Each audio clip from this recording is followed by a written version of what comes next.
All right, good afternoon. This is Russ Norwood and my good friend Angelos Angelous from Angelous Economic Advisors here in Austin. And Angelos and I have got probably a 20-year history together, at least. Angelos has been well known in Central Texas and in the region as an authority on economic development and economic growth, and for many years has been followed by many industries, I guess, that have a stake in our region. And today we thought it would be very useful, particularly, in light of the fact that over the last couple of days in particular, as we've shown signs of emerging from the shutdown in the United States, there's been questions around the economic recovery and the shape of the recovery and the possibility for a second wave of the pandemic. And I reached out a few weeks ago to Angelos and said, we would really like to share somebody's view on our economy, and particularly I couldn't think of anybody I'd rather have on our local region and how it affects our businesses here. And so we've had quite a bit of interest. And before we get started today, we've got Angelos prepared a presentation and is going to talk a little bit about Texas and Oklahoma and where many of our clients reside and in the southwestern region. And at the end, of course, you will have an opportunity to ask some questions. So these presentations that we've had are designed to be interactive, and we'll do our best to get to your questions. And we've talked a little bit about your background and history, Angelos, and all that you've done. Maybe you could share a little bit about your history in business and economic development and companies you've counseled and all the things that you've done across your career. Okay. Well, I'm an immigrant entrepreneur, if you will. I came to the U.S. when I was 17 years old to finish my last year of high school under a government scholarship from the U.S. and Greek governments, and I remained here. So I've lived in the U.S. now for over 46 years. So I just told you my age. And have been an economist in Austin for a number of years. I served as the chief economist for the Austin Chamber of Commerce for 11.5 years, as well as VP of Economic Development. I worked for Republic Bank in Texas, in Dallas, for a couple of years before I joined the Austin Chamber. So I've been considered kind of the numbers guy, if you will, in Austin, and been forecasting the Austin and Texas economies for the last maybe 40 years, approximately. So in my view, you cannot really have good forecasting capabilities unless you have an intuitive understanding of economic development and what is happening in the state of Texas, particularly because we are a dynamic economy, very much influenced by what new economic development is coming to the state. Sure. Or the city of Austin, or elsewhere, quite frankly. Well, we're really glad to have you here today, and I think I'll put up some of your slides. And while I'm doing that, I'll say, for many years and how we met, there was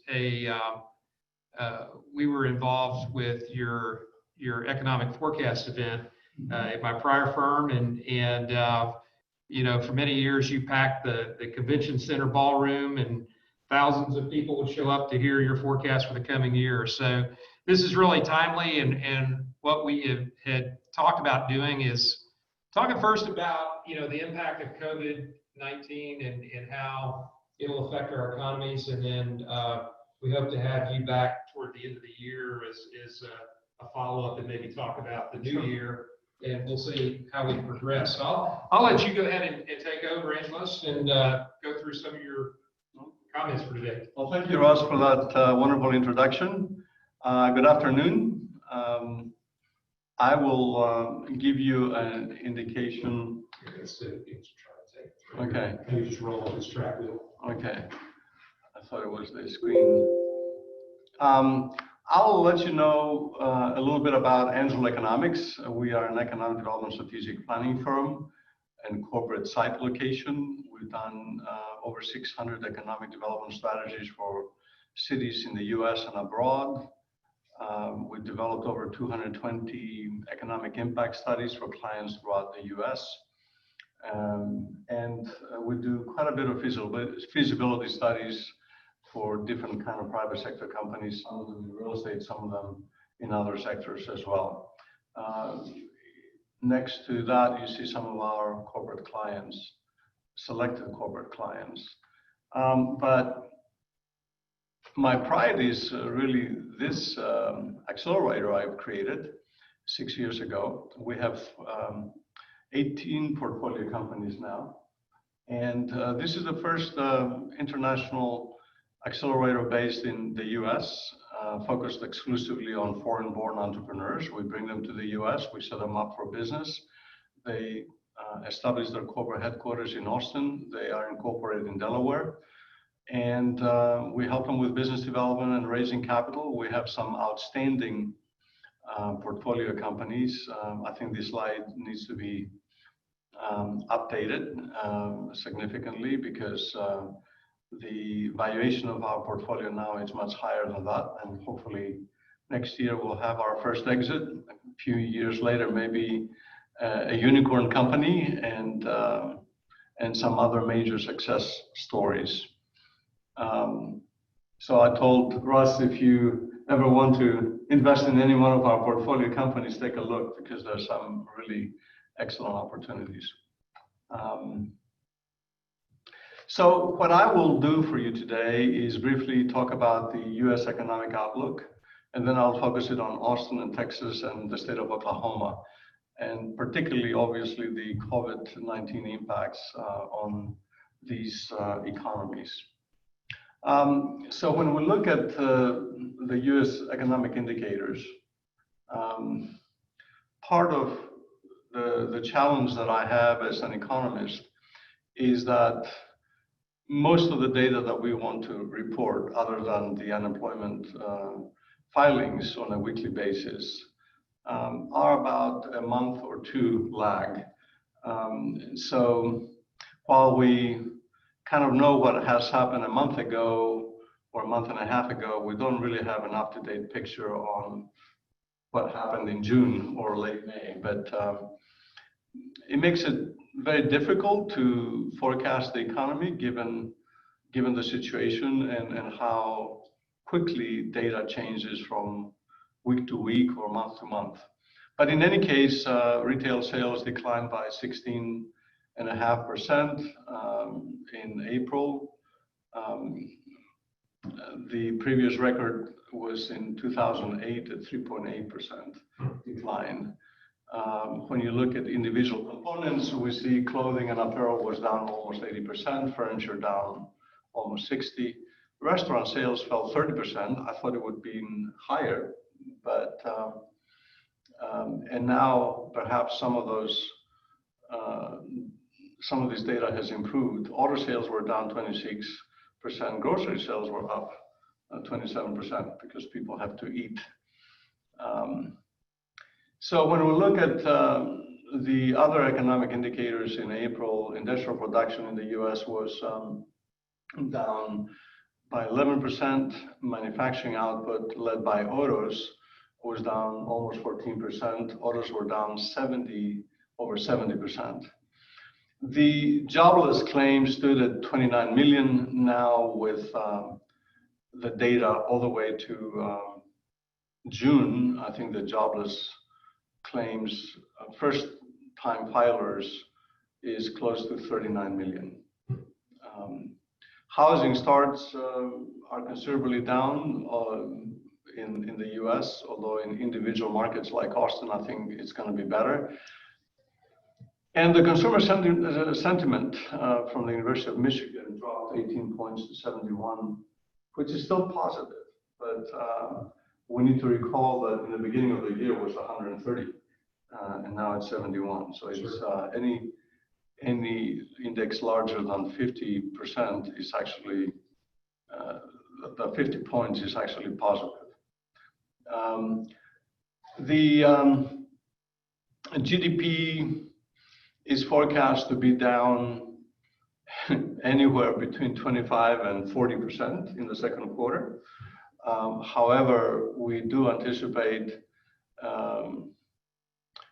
a recovery to start kicking in on the third and fourth quarter, and therefore, overall, I think GDP decline for this year is going to be close to 10 to 12%. We expect the recovery in 2021.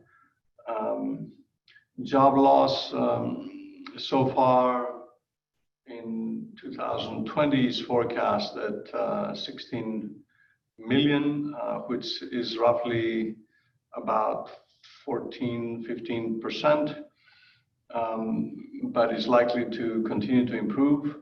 Unemployment rate is going to drop in 2020 and 2021. And the Fed as well yesterday mentioned that unemployment is going to be over 6% by the end of 2022. So many people ask me, are we going to get back to normal? I think we're going to get back to a new normal, not the old normal, because anytime you have periods of significant recessions as we are currently going through, things don't get back to normal. It's going to be a new normal. First, because a lot of businesses are going to be out of business, so they're not going to reopen. So the only way back to normal is to have a new business growth, and we expect that to take place. But a lot of the retail sector has been especially hard hit because of the restaurants, because of the small retail nature of many retailers. They shut down and they're not going to reopen. In my view, asset repricing also causes maybe some fear of deflationary pressure on the economy, although yet we've not seen evidence of that. Consumer prices are going to be probably in the 1% negative range, but we'll see what happens with more data in the future. So I have to say it's hard to forecast because all of this is basically based on 2 months worth of declining data. Sure. And we are updating our forecast almost for every presentation I give, which is every other week. So let me ask you a question before we move on. I mean, when we talk about nationally, you talk about 7% unemployment or 7.5% unemployment. From a relative standpoint, I mean, we've enjoyed several years of full employment, right? More than full employment. More than full employment. Because what used to be considered, is a standard, what used to be considered full employment? Well, 5% unemployment?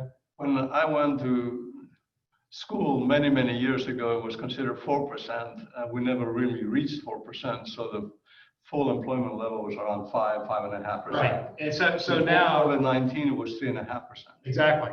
So we were actually, I always think about this on a relative term basis as we've been through this period of exceptional employment or exceptionally low unemployment. Mm-hmm. And we spiked back up to 7.5. And I was trying to remember not long ago what the unemployment rate was when Bill Clinton took office. It was much higher, I think. High single digits, low double digits, maybe. Right. Mm-hmm. And so it's a shock from a relative basis on where we are, but we're not so far out of bounds unemployment-wise that we haven't been here in other periods, would you say? Yes. However, Ross, I mean, every number we reach, it becomes a milestone. Right, sure. And the economy and the people are accustomed to that number. Right. Staying the same or improving constantly. Sure. And right now, at least for as we speak, the unemployment rate in the U.S. is about 14 to 15%. Wow, that's incredible. So if we count the number of initial claims, unemployment insurance initial claims, you add these numbers up and they come to about 38, 39 million workers. There was some excitement in May that the economy actually rehired 2.5 million people rather than having a loss, which was a very pleasant welcome, and that will occur. But then first week in June, we had another 1.5 million claims. Right.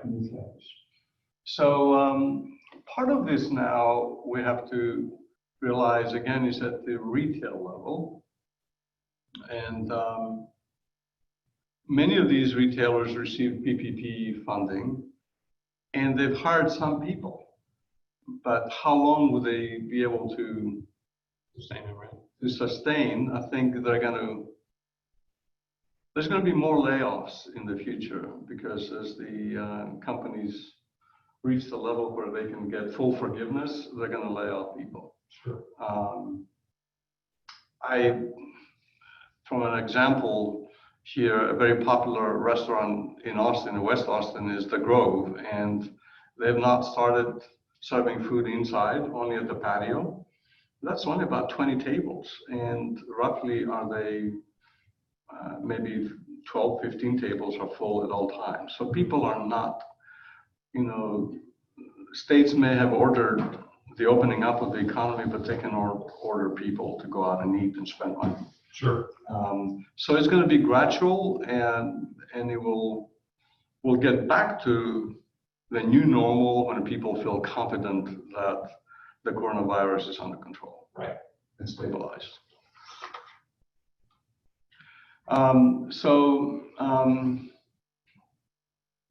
Right now, my guesstimate based on the data that we had in April, that may change a little bit with the new data that we just had in June.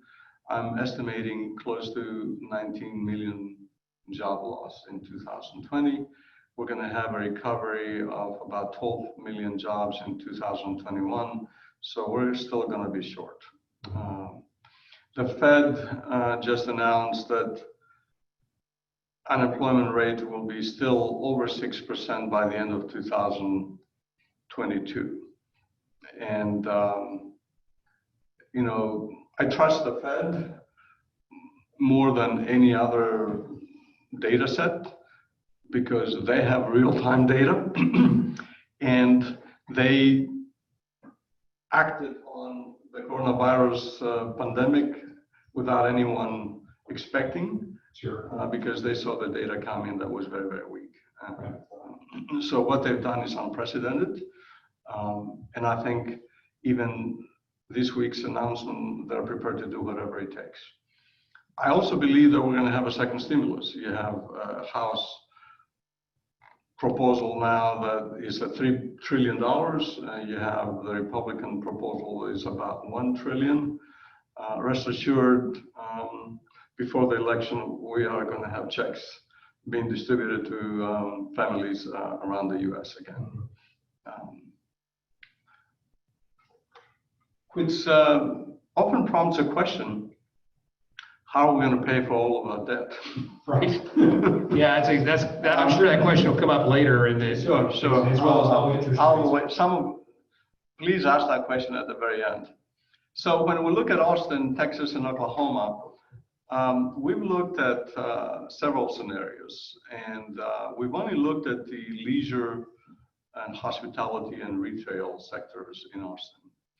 At 40% unemployment layoffs in these sectors, we basically have close to 3 billion wages taken out of the Austin economy. At 60%, close to 4.5. At 80% unemployment, it was roughly at $6 billion. I based our forecast based on the 40% scenario, because I felt the other two were extremely high, although initially people thought that it was going to be at least that much or more, until the PPP was announced, where some rehirings have occurred, and now with the opening of the economy, I believe is what we expect to happen. So it's not going to be a V recovery. Last year, the average number of jobs in these sectors was roughly about 245,000. The low point was reached in March at 147,000. This is all leisure, hospitality, and retail, Correct. which you'd say is the hardest hit at this point. Absolutely. Right. That is not to say that the job losses have only been limited to those two sectors. There have been job losses everywhere in the economy. Sure. But this gives you a pretty good picture, because as you know, 3/4 of our economy is consumer-based, consumer spending. So we're expecting recovery at a 5% average rate per month. So maybe by the end of the year, we'll have about 190,000 jobs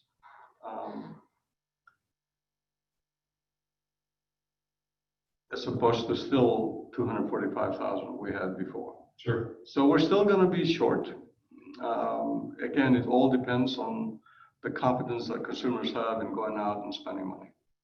And most of them prefer to stay home and save money because of the uncertainty of the times we live in. The unemployment insurance claims in Austin averaged about, so far, 150,000 people. So some of these folks have been rehired. So I think that we're going to recover a lot of these jobs during the third and fourth quarters for sure, but not. Now, is this 30-day lag data, or is this, are you reporting it? The initial claims it's a 2-week lag. 2-week lag. Okay. So we're looking back a couple of weeks. And May. correct. And it's not the most accurate number. Right. Because any unemployment that is under 2 federal supported programs are not counted as initial unemployment. So you may add, at least nationally, another 3 to 4 million people in the unemployment. So that's why people say, when you count the unemployment, initial unemployment filings at 39, some people say the actual number may be 45 million. So one thing I wonder about this is we talk a lot of times about the people that maybe the people are in the hospitality industry or they're in a service industry where they can get the additional unemployment benefit. They're going to go file because in many cases it's a pay raise for them. Correct. Right.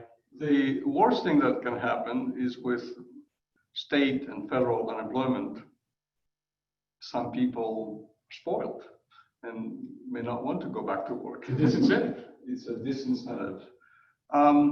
And here is what I would like to say. I mean, we never dealt with any pandemic like this before, at least in recent history.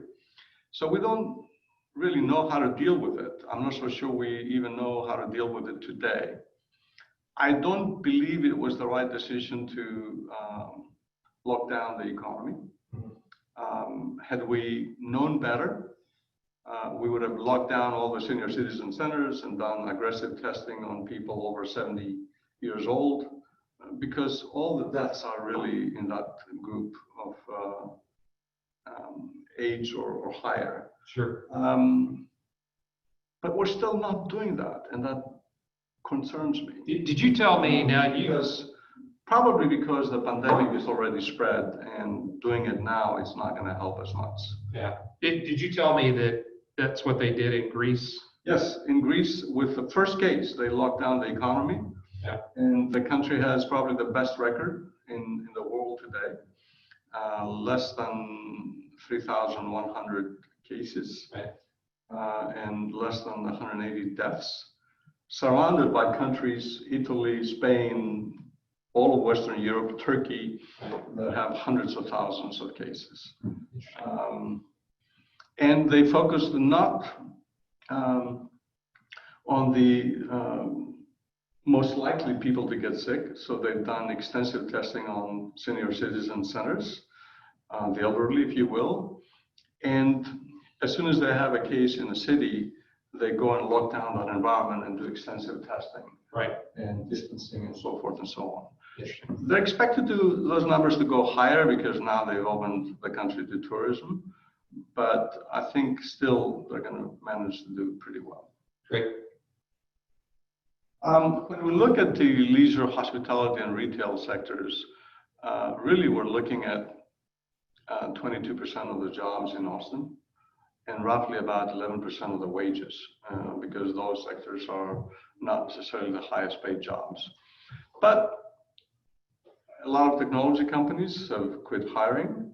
Some people have put people on furloughs. Some people have laid off. I do have a forecast on real estate. Real estate is going to be seriously impacted. Sure. I was talking to major real estate brokerage firm here that they say some of the larger accounts may give back 50% of their space because Google, for instance, have 800,000 square feet leased. Most of that is not even occupied. Right. And what is interesting is for the technology companies, initially there was some apprehension from having people work out of home. Now they actually like it. They see productivity go higher. And so we're going to have a substantial space to come on the sublease market. Yeah, I've talked to a handful of CEOs of companies. Most of them are technology guys who corroborate that. They say that, this is a thought. It's like this is going to change everybody's idea of what their real estate footprint should look like, right? Right. And It will be a permanent shift. Yeah, and regardless whether that's Austin or Oklahoma in the region, that's a national thing. It is a national thing. Companies, again,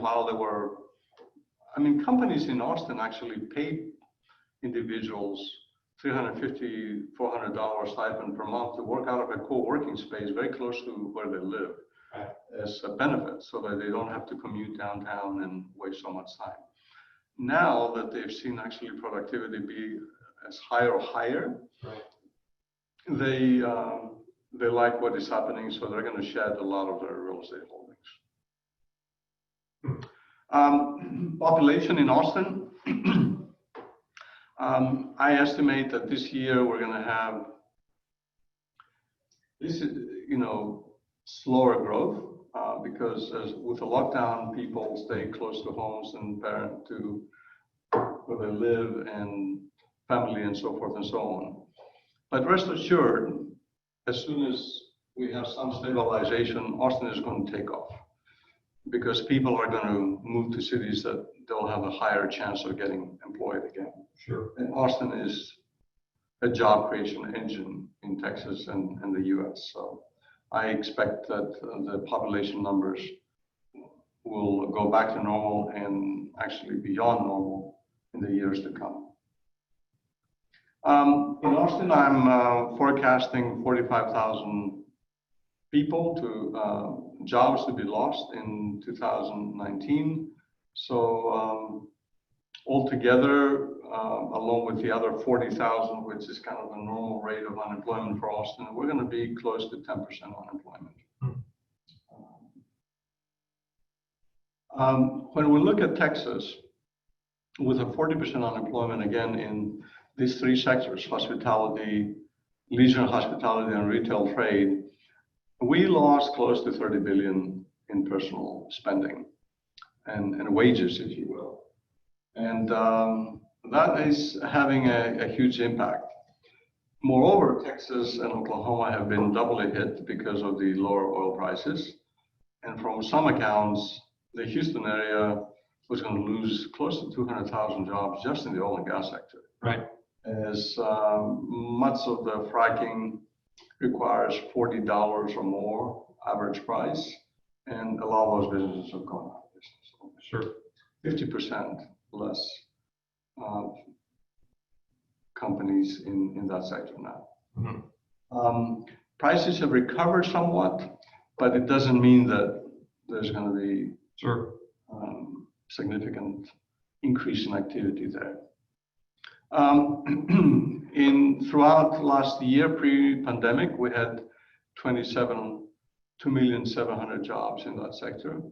We're going to recover maybe at the end of the year to about 2.1 million. Mhm. So still quite a few jobs to make up in 2021 as well as 22.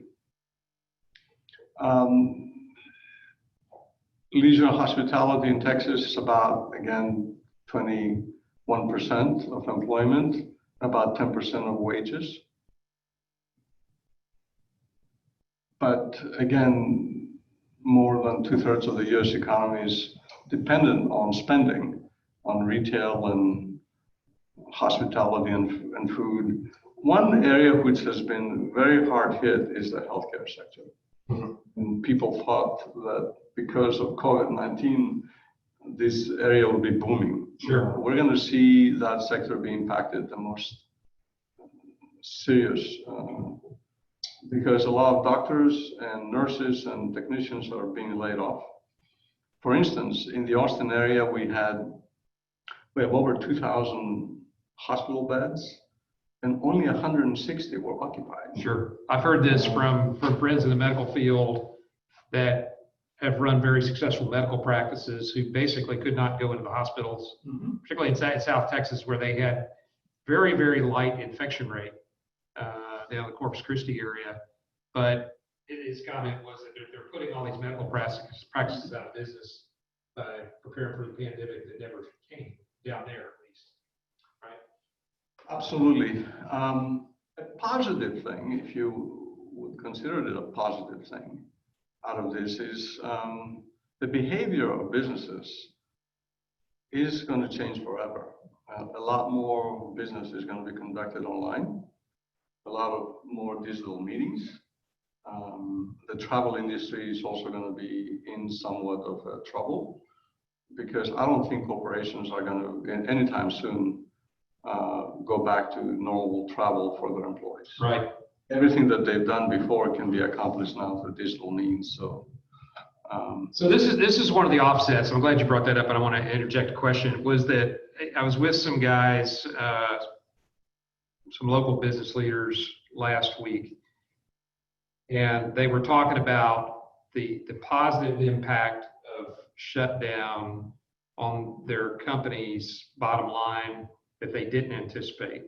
And one of them was the cost savings, I guess, of travel and how that flowed through. And they talk about the positive surprise on if the working remote wasn't near as bad, and that they were able to cut some costs that needed to be cut anyway. So a lot of people say don't ever pass up a good crisis, right? So they took action and cut costs, but then in addition to that, they had the added savings of reduced variable expense from travel for the company. Sure. So when you look at it from a business perspective, another couple of months and businesses are going to have to align their revenue with costs. And on the cost side, they limited travel, room and board, limited less real estate to less office utilities and supplies. So the cost is automatically being cut off significantly. And by the way, they're going to get greater productivity. The good news is productivity in the US has not done much in the last 5 years. Sure. It's going to skyrocket in the future as soon as we see a little bit of stabilization. Now, what we have to concern a little bit about is the demand side. What is the revenue going to be like for our companies? And that is really consumer behavior, and the consumers need a little bit more assurance that this thing is stabilizing. Sure. So the cost side is under control, and it will remain low for some time. Okay. When we look at Texas, initial claims were at 2.5 million so far. Substantial numbers also in May. I believe those will continue in June. But when we look at, the bright spot is venture capital, but this is also a one-year-old slide, so I don't think it matters. But this is to show you that Austin gets 65% of all the venture capital in Texas. Right. and Dallas and Houston, pretty much the rest of it. We forecast that in Texas, we're going to see a job loss of 1.2 million. Not all of this is related to COVID. A lot of it is related to the oil and gas. I would say almost 35% of the job losses. And you had some stats in here, I guess, about oil and gas and how it related, and particularly I remember some data around Texas and Oklahoma as far as in relative to the United States, it's an inordinately large percentage of particularly the oil industry. Correct, and I have a slide coming up. Okay. I guess further into the presentation, okay. So I'll talk about that then. Okay. Texas population has been growing by 450,000. I think it's going to slow down a little bit, but then again, it's going to grow substantially because Texas will be probably the best place to find a job once people are able to move out of where they are now and look for jobs. Sure. Unemployment insurance benefits in initial claims in Oklahoma, it's about 570,000 here. And actually they've increased in May. If you look at Austin and Texas and the US, the numbers are declining. In Oklahoma, they've gone up in May. So I suspect this is mostly due to the oil and gas sector. Okay. When we look at leisure and hospitality, as well as the oil and gas extraction industry, we have 23% of the jobs and roughly about 18% of the wages. So higher wages, obviously, in the oil and gas sector, even 6% of the total wages as opposed to 3% the employment that sector has in Oklahoma. But nevertheless, the impact is pretty substantial. This is the slide. In Oklahoma, we roughly have 197,000 marginal wells. Marginal well is less than 100 barrels per day. In Texas is roughly close to 615,000.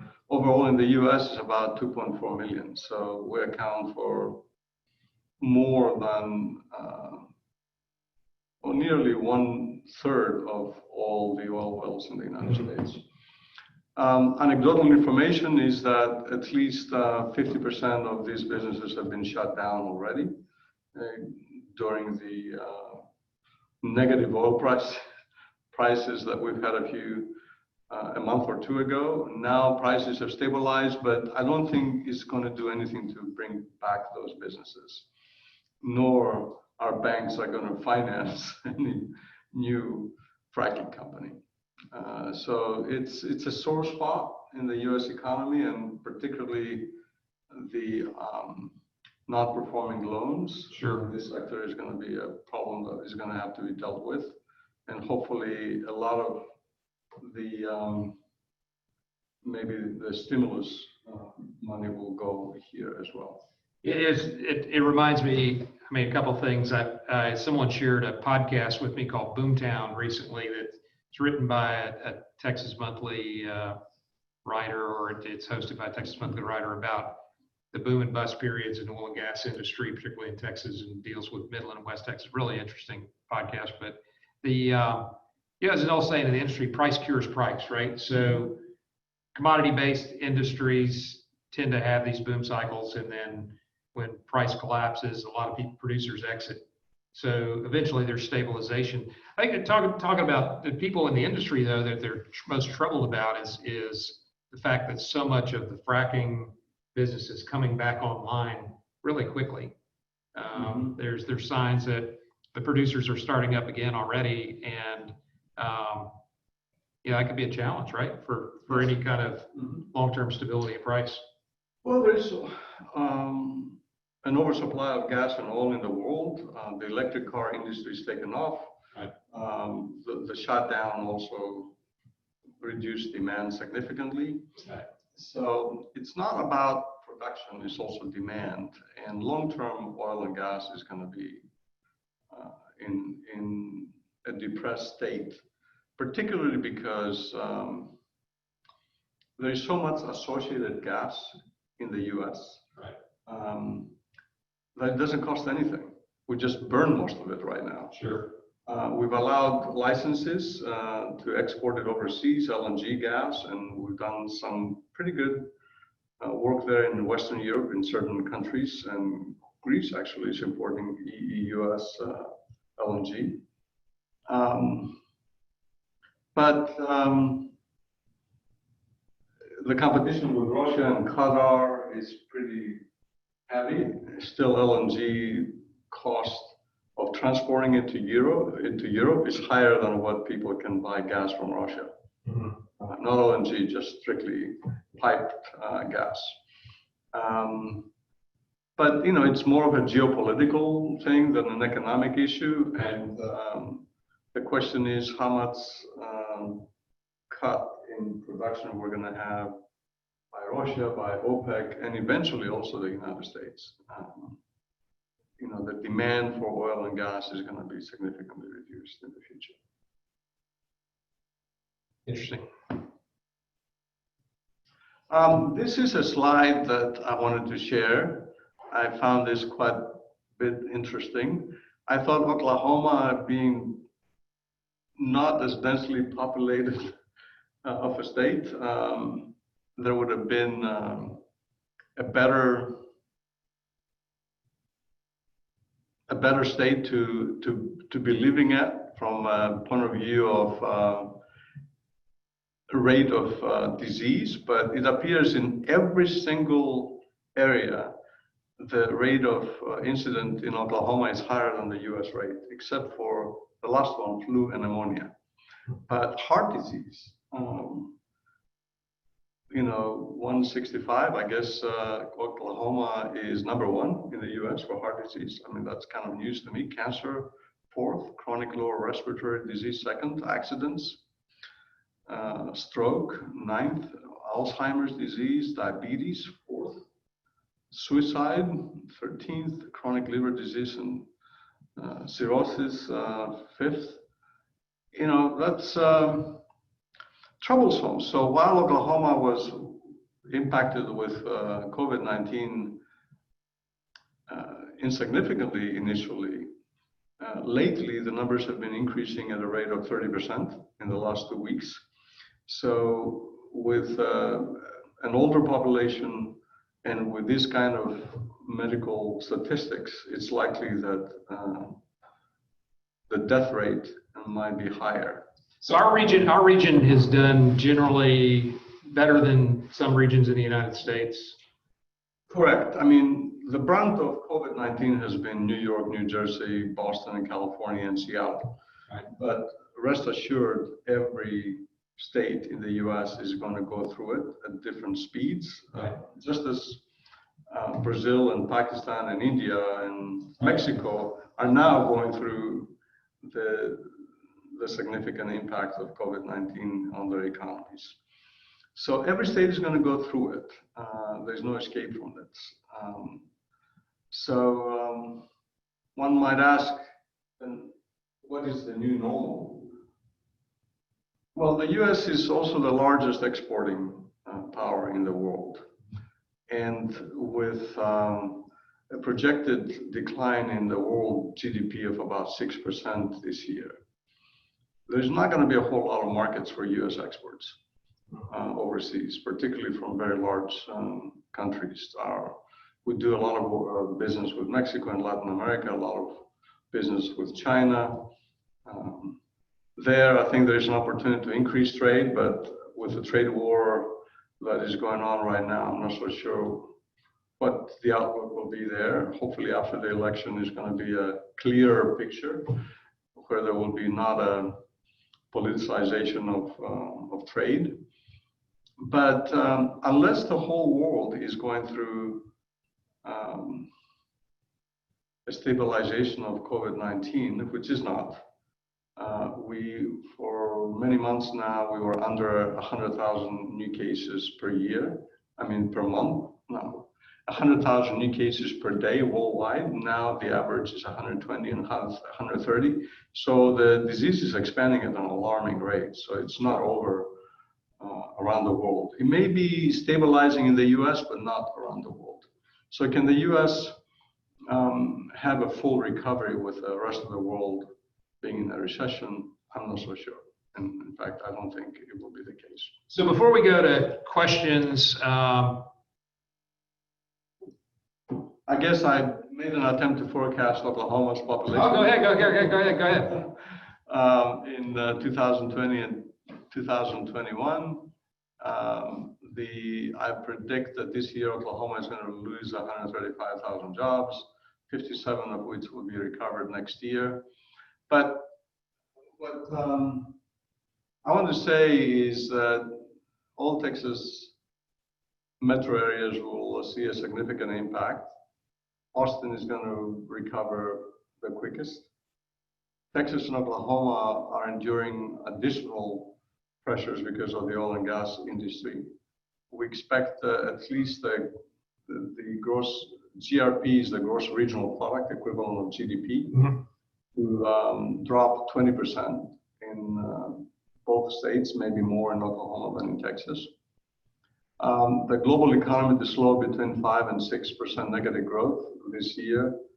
And I anticipate another stimulus to occur before the election for sure, to sustain more businesses for a little bit longer. Yeah. What we haven't yet seen is initially the PPP recipients were given basically 2 months to get full forgiveness. And they hired people so that they can have those loans be forgiven. Now it's been extended to 6 months. I think I'll go back to my example at the Grove restaurant in Austin. Can a restaurant cover its fixed costs with only 20 tables? Sure. How long are they going to survive? So we're going to take some questions here in just a minute. And we're going to look for some, see if we have any questions in the queue. It looks like we got some now. While we're waiting on that, it's interesting to me. So when we look beyond this, it sounds to me like, clearly a big impact on real estate. It's redefined. I have probably a 15, 20 mile commute every day. Traffic is way down. Gasoline prices is way down. Yeah, pollution is down. Gasoline prices stay in check. That sounds also like continued weakened demand for hydrocarbon products for a while, right? The positive you didn't mention, but I think both of our states here regionally, Tesla's talking about moving.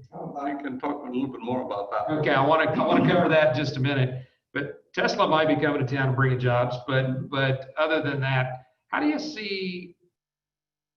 I brought up the fact that we've seen high unemployment before, which leads to lower consumer spending, which maybe leads to lower consumption.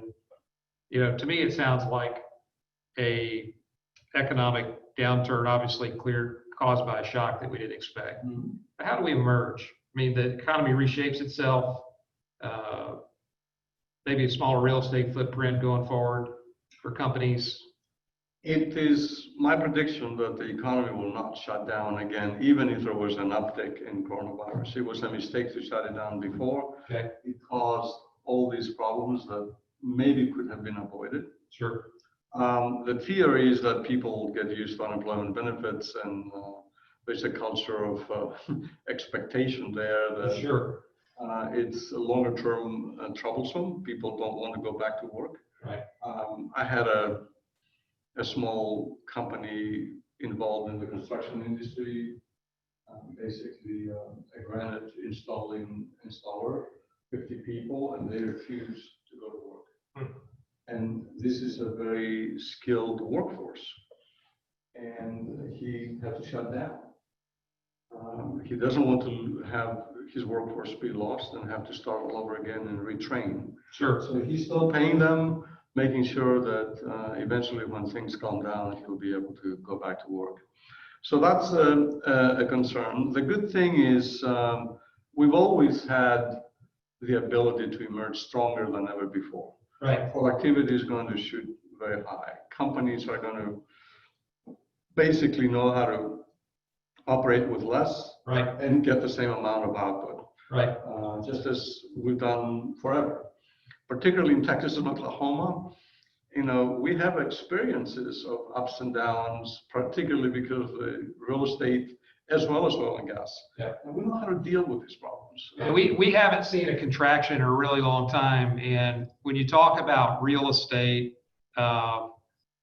you know, what happens? How do you see this playing out in real estate besides commercial real estate? Commercial real estate seems like it's been overheated for a while. Mm-hmm. To me, I'm not a real estate guy, other than personal real estate that I own.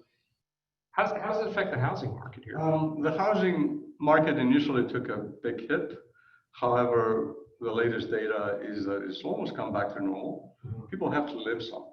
Sure. Now, the residential single-family market might recover slower because I think new housing construction is going to be somewhat down. But the multifamily market will be doing very, very well. Mm-hmm. In my view, this also allows for a little bit of a price correction because housing and multifamily has skyrocketed in the last few years to a situation where people cannot even afford to live here anymore. But I think the residential market is going to be quite strong. It's pretty much recovered already. The areas in which we may have some trouble is the high-end market. Yeah. There's still quite a bit of inventory there. It's moving slower than the lower priced market. So the second question is probably more directed to our firm. It said essentially, what will we do essentially to protect clients, I guess, here now? You know, it's interesting about financial markets. That's probably more of an investment directed question. I mean, it's interesting to me. One, I'm fascinated by the economic side of business. I studied economics at the University of Texas, and so it's always been interesting to me how financial markets are, and most people don't realize that the stock market is a leading indicator. And, you know, we've seen this recovery in the last few weeks, which has baffled a lot of people. And we always look for, you know, one of the great points that I think that I learned from the chief investment strategist of our prior firm, is a dear friend of ours, Richard Bernstein, that, you know, markets tend to react on better or worse, not absolute. And, you know, it seems to be the financial markets have, it may be a little early, but they have looked through this malaise that we're in right now for recovery and signs of recovery. I think I was sharing with you when we started,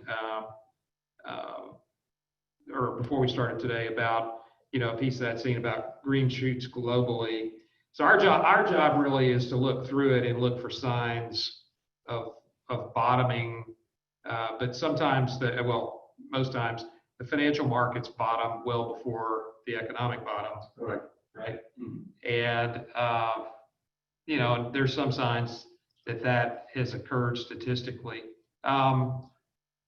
Well, one of the things I would say is we probably have already witnessed the largest wealth transfer that has happened in the United States. Right.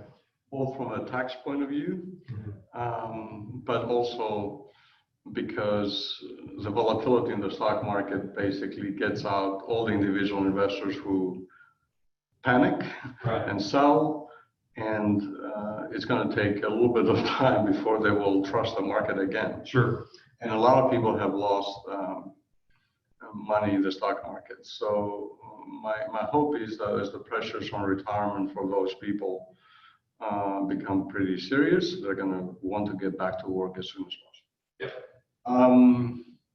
But tax-wise, the stimulus as well as the volatility in the stock market has created one of the largest wealth transfers in the United States. So I suspect your clients should be okay. Yeah, I think that the interesting thing, we look at some top level indicators that drives investment allocation. Actually got more defensive in May and again in June, because of the global economic data has deteriorated.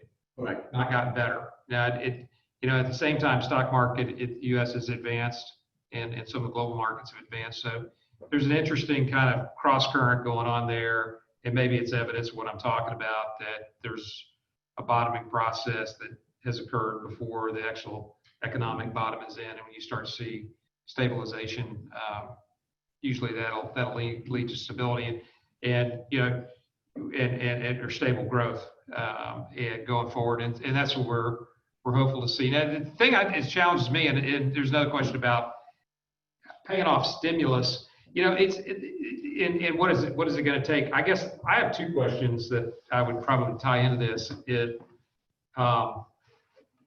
We've been in a crazy environment. Maybe this is back to the economics of it. We've been in a crazy environment of low interest rates now for way too long. And that will continue till 2000. The Fed has said it's going to continue, and then paying off of stimulus. The stimulus number, I hear people throw around, in social settings, throw around all kinds of numbers about, printing money and the amount of stimulus, and the numbers are all over the board because they're hearing headline numbers. And a great example of that is recently I heard a conversation going on about the actions of the Fed in different financial markets and how that's changing things. And the reality is the Fed talked about doing things that they never took action on. A great example of that is corporate debt. They talked about buying corporate bonds to prop up, and actually, when they made those statements, the corporate debt cost of borrowing came way down from what it was in February, March time.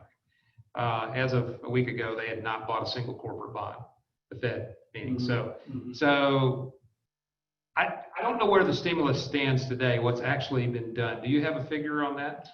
I think close to 5 trillion has been. I think that's the headline number. I think the actual number is small. Altogether is 7 trillion. Okay. I think between 4 and 5 have already been spent. The question pertains to what the impact will be on the average person and how would they pay off the stimulus. I honestly think that no one is going to have to pay off a stimulus, at least for the small businesses. Right. Even this week, the rules have changed on the PPP. Right. And they will continue to change and be flexible. One of the things that we need to keep in mind, all of these situations, whether it's the oil and gas pricing, which is a geopolitical issue, the COVID-19, all these problems have been amplified because on top of everything else, this is an election year. And what concerns me is the fight between the Fed and the administration right now, and all is politics. Right. And I think the Fed has done a pretty good job. They saw when the economy was going down, and they took the initiative and shocked the world actually by taking all these drastic measures, and they'll continue to stimulate. A lot of it is psychological, but a lot of it is going to happen if they need to. And when the Fed says we're going to buy more corporate bonds, we're going to buy many of the loans that the banks have, I think that helps to calm things down. Sure. How much of that is going to happen? But frankly, it's irrelevant. Right. It's the psychology of the market that is very, very important. And I think the thing that's encouraging to me, and I'll give you the last word on this and follow this, but I spent Memorial Weekend down on the Texas coast. The beaches are reopened. They're 4 cars deep. I had an appliance delivered, and I talked to the delivery guy, and he says, gee, we've had to add 3 new crews to deliver appliances. People don't take vacations, and people don't buy big stuff when they're in the bunker. So to me, it's kind of like, and what I'm saying is there's a lot of pessimism, I guess, around the consumer, yet the consumer is not acting yet like they are in dire straits over this thing. Maybe that's some of what we're seeing reflected in some of the better than predicted data. I don't know. But well, there's some expenditure that will always take place. In-store sales have been way down, as the data reflects. Sure. Delivery, and that's the only way to buy things today. Right. Look at the stocks of every delivery company. Amazon is taking over the retail industry worldwide now, and Alibaba and others. So there are certain types of businesses that are benefiting. Look at the stock of Zoom and any kind of online video conferencing company and how they've done. The travel industry is particularly international. It's going to be down for a while. Sure. Domestic may recover. But one of the things in Oklahoma you have to be concerned about, many years ago, I worked on a project on the American Airlines as a fairly significant, in fact, they consolidated their maintenance facility in Tulsa. Mm-hmm. And with them not flying, and rumors have it that they may actually declare bankruptcy. Mm-hmm. I don't know what happens to the 10 or 15,000 people that are employed, maybe 10,000 people that are employed in Oklahoma. Yeah. Now, you mentioned Tesla. Tulsa is running for this project as well. It's not yet a done deal. And it will not go to Tulsa. It's going to go 40 miles east of Tulsa, the Mid-America's business park there, mm-hmm. Where a lot of major technology companies have gone there because the utility rates are insignificant, much more than in Austin. But it's hard to determine that Tesla, which considers itself as a technology company, not an auto company, mm-hmm. is going to go into a place where may not be able to recruit top talent around the world. So I think that on the worker side, Austin is being favored. On the cost of doing business, Mid-America's part wins hands down. Sure. We'll see. Well, Angelos, thank you for joining us. Apple is expanding. Amazon is doing a huge, probably one of the largest distribution centers in Austin. There will be other companies, a couple of them I'm working on, that would bring a lot of jobs to Texas and maybe North Carolina. So there is economic development is still taking place. Sure. A lot of these decisions have been postponed, mm-hmm. but eventually they will take place. So any bright spots? Or maybe better is closing, is the worst behind us, what do you think? The worst is behind us in the US for sure. Right. The worst is not behind Mexico and Brazil and India and Pakistan and Africa. Sure. The worst for them may be at the end of this year, maybe even the beginning of next year. Sure. But then again, other countries will be seeing the brunt of this afterwards. So when is this over? Most people think that the vaccine was going to help, and it will, but it's not going to be a cure-all. In fact, some of the recent surveys I've seen, only 50% of the people want to even have the vaccine. Vaccines don't work 100%. And I think I saw the stat this morning in the Wall Street Journal. The flu vaccine was only 40% effective last year. Correct. And the other thing is a combination of vaccine and some combination of drugs that will take people out of intensive care, critical care, is probably the solution. And we should be able to see some of that in the US and globally by the end of this year. Well, thanks for joining us today. Well, thank you for having me. And I look forward to getting back together with you at the end of the year and seeing how things have gone and seeing if we feel better about 2021 than we have about this year. It's been a strange year. I saw something really funny, I think yesterday was said that who knew that Tiger King might be the most normal thing about 2020. It's been a strange year already, and certainly we're looking forward to stabilization, but well, I have one wish. I wish that my forecast is totally wrong by the end of the year. The numbers do change dramatically, and again, we don't have a whole lot of data to really forecast how COVID-19 is impacting. The data changes weekly, and hopefully my forecast is wrong and will be much, much better by the end of the year. Good. Well, thank you all for joining us today, and there will be a replay available. And also, if you have additional questions, feel free to reach out to us, and we'll be glad to follow up on your questions and answer anything that you have. So thank you and have a good weekend.